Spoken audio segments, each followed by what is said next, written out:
Low self-esteem is prevalent among adolescents or teenagers. It affects their self-confidence, their motivation, and ultimately their self-efficacy. But why does adolescent stage pose as a threat to a person's self-esteem? Now here is why.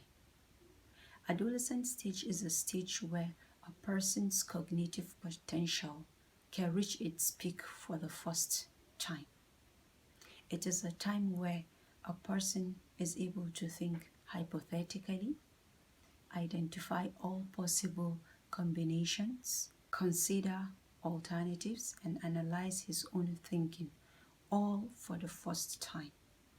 And like an explosion, this comes with its crisis. At this stage, this is the time where adolescents experience egocentrism. Now, egocentrism is when the individual, is very much invested in his own ideas, in his own beliefs, in his own attitude. I wouldn't say he cares less, but much of his thoughts, much of his cognitive thoughts are on himself. Now, because at this stage, this individual are now aware of other people's perspectives, and the teenager himself is invested in his own self. Now he thinks that everybody is bothered about what he does, what he do, how he works, how he talks, how he does everything.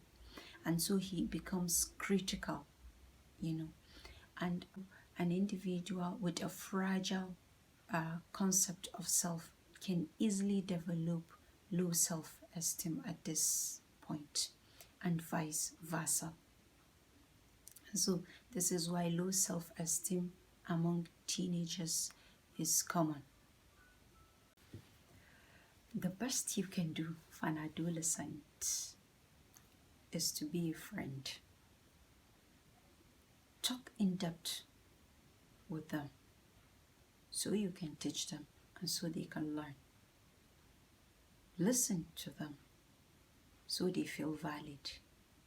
Most importantly, don't judge them. Try resolving, and in so doing, be diplomatic.